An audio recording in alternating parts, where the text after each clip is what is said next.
Hello friends, మన స్టోర్‌కి అయితే ఆసూస్ ల్యాప్‌టాప్ అయితే నో పవర్ కండిషన్‌తో అయితే కస్టమర్ తీసుకొచ్చాడు.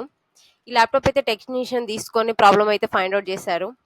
సర్వీస్ ఇంజినీర్‌కి అయితే ల్యాప్‌టాప్ ఇస్తే ఇది ఎల్‌విడిఏసీ సెక్షన్ ప్రాబ్లమ్ ఉంది. మొత్తం బర్న్ట్ అయింది బోర్డ్ మొత్తం అన్నారు. మన దగ్గరికి అయితే అసూస్ మదర్ బోర్డ్ వచ్చింది.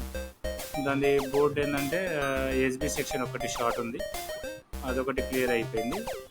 ఇప్పుడు పవర్ వస్తుంది. దాని తర్వాత ఎల్విడి సెక్షన్ కనెక్టర్ది డిస్ప్లే కనెక్టర్ అది బర్న్ట్ అయింది, ప్లస్ డిస్ప్లే కేబుల్ కూడా బర్న్ట్ అయింది.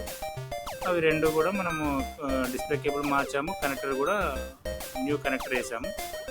వర్క్ అయితే డన్. దాని తర్వాత టెక్నీషియన్ ఫిక్స్ చేయడానికి పంపిస్తున్నాము. ఓకే ఫ్రెండ్స్, ఫైనల్గా అయితే డిస్ప్లే అయితే మనకి ఓకే అయింది. ఇది అసెంబుల్ కావడానికి వేరే టెక్నీషియన్ దగ్గరికి వెళ్ళిపోతుంది. ఓకే, అది కూడా మీరు చూసుకోవచ్చు. నెక్స్ట్ ఏంటంటే మీ దగ్గర కూడా ల్యాప్టాప్ ప్రాబ్లం ఏదైనా కానీ ప్రతి ఒక్క ప్రాబ్లం అయితే రిష్టాలో సాల్వ్ చేస్తారు. మళ్ళీ ఇంకొకటి ఏంటంటే ఏ ఐసీ మార్చినా ఏం చేంజ్ చేసినా కూడా లైవ్ రిపేర్ చూసుకోవచ్చు కస్టమర్. మళ్ళీ కస్టమర్ ఇచ్చే ముందే మనకి ప్రతి ఒక్క పార్ట్ పైన సిగ్నేచర్ చేసే ఇస్తారు. సో మీకు ల్యాప్టాప్ ప్రాబ్లం ఉంటే కనుక రిష్టాన్ కన్సల్ట్ అవ్వండి. చీప్ అండ్ బెస్ట్ ప్రైస్లో చేస్తారు. అట్లాగే ఫ్రెండ్లీ సర్వీస్ ఉంటుంది. జస్ట్ 3 hours లోనే మీ ముందు ఉంటుంది.